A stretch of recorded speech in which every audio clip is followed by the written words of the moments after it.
Post-game chat with TSM's rookie support.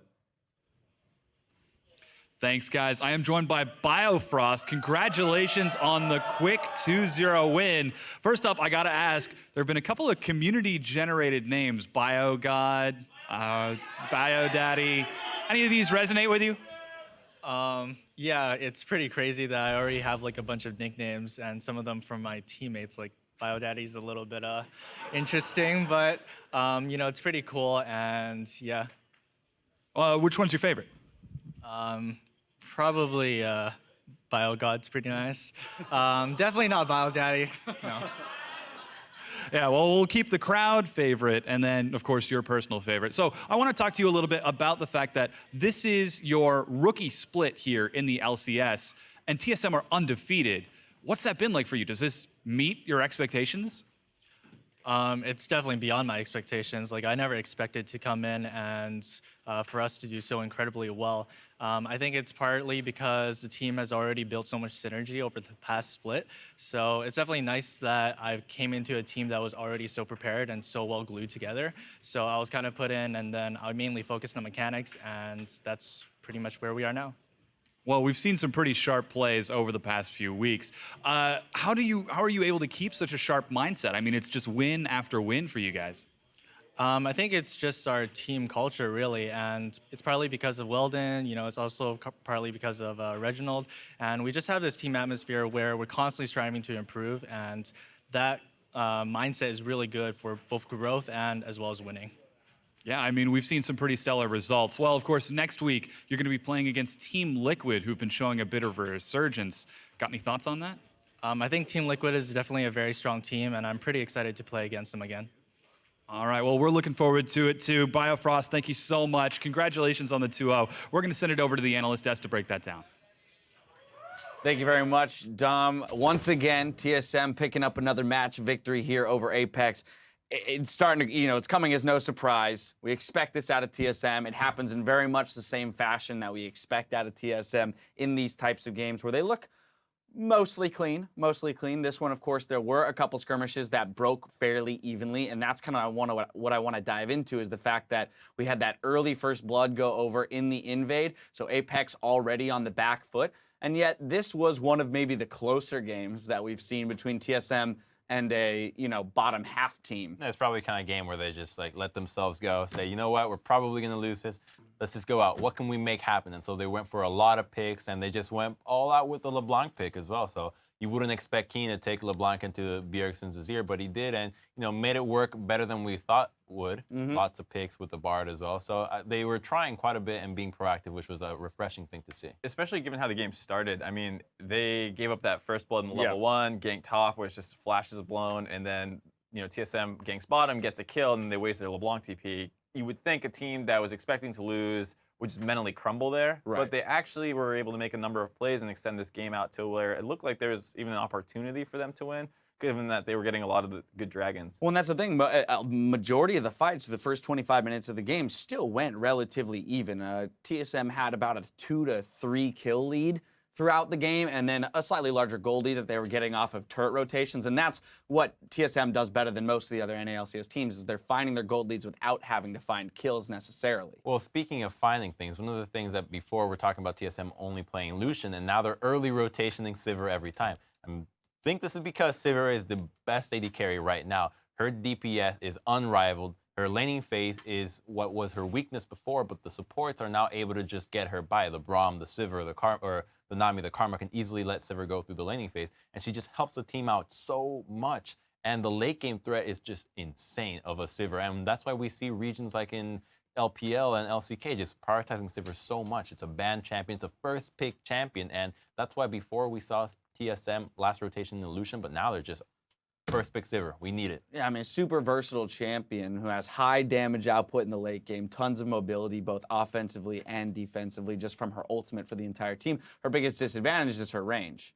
Right. And so as long as you're able to build the composition that can protect her and compensate for her range, then you're going to be just fine. Yeah, but she hits the tank and it hits everybody. Extends the range to everyone. It's actually the long. She's the longest range AD carry if there are multiple enemies around. Either way, let's jump into some of it because we mentioned how a lot of those early game skirmishes did work out relatively evenly. Just 13 minutes into the game, we have a 2-for-2 in the mid lane here. So again, not a ton of advantages given one way or the other. Of course, Bjergsen had just roamed top lane to secure a turret there with It's going to start out by a nice Bard ult catching out Svenskeren right in the middle. So this is a good pick by them, but immediately gets turned out by the counter TP. And this is a 4.5-second TP channel, so it's going to be a lot longer. And Azir goes in. They're right in the W, so it's a little bit harder for them to actually get damage onto the Shen. But this is where the Sivir starts to come in. She comes in untouched and is just able to dish out so much damage through the shields. The Karma's going to just allow her to just dish out so much damage and immediately forced to use the Nara ultimate, and it's just clean up from here on. Well, right, and the thing is, as we go through a number of these team fights, you just have to keep your eye on Hanser and Doublelift, because both of them are kind of like tag teaming a lot of these fights where Bjerg goes down early or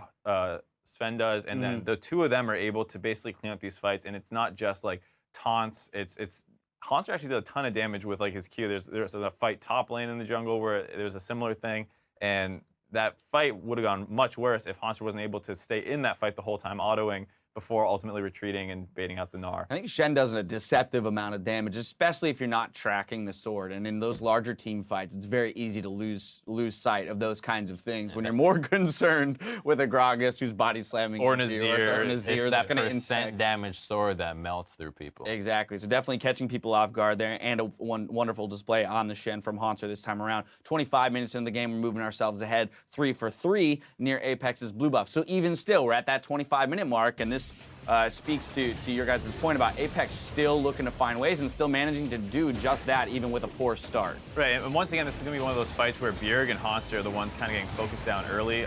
Ray gets a really good ult there to kind of serve Bjerg up to the rest of his team. He gets popped right away. And then once again, it's kind of just Hanser in the middle of the team, auto-attacking nonstop. Same with Doublelift Min just to sidestep the Bard ult there. Here, Hanser is on the Caitlyn, basically solos her out by himself while Doublelift deals with the rest of the front line. He gets an ult on top of him. They're, like, this tag team with them is just controlling these fights after the rest of his team is kind of going down. I love how Doublelift started that fight, coming in from the bottom side, immediately flashing that blind Bard Q, seeing, I don't know how he saw that, but he just flashes it in and immediately joins the fight to reposition. So you rarely see an AD carry just flash in to begin the fight without even throwing an auto attack. So that was really impressive. But that is two relatively even fights, at least in terms of kill score. Again, we have to remember that things can be taken on the back end of fights in terms of objectives, and so we're not necessarily considering that. But now I want to push us ahead to that 37-minute mark. This is where all of a sudden the game is one-sided. We've got a 4-for-0 from TSM here off of an Apex Baron start. Right, so TSM was on the bot side, looking like they were picking up the Dragon, and then they just forced the Baron.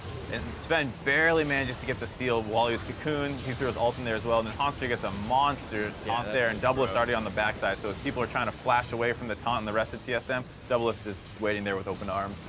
Very much so, yeah. So an easy triple kill over to the Sivir here.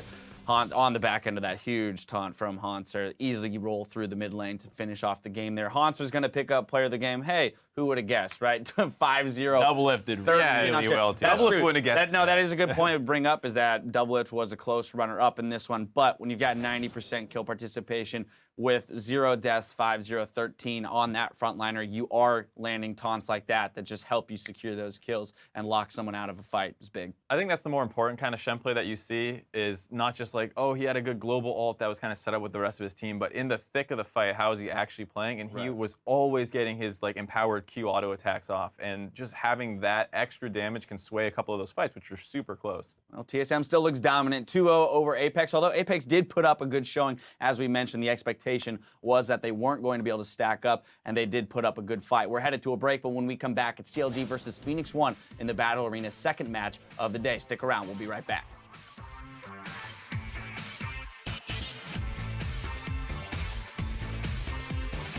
Go. Okay, do you have Talia? Have to make that sound? Yes. Of course not. Until we lose the best of 3, I'm going to do that. Alright. I'm joining.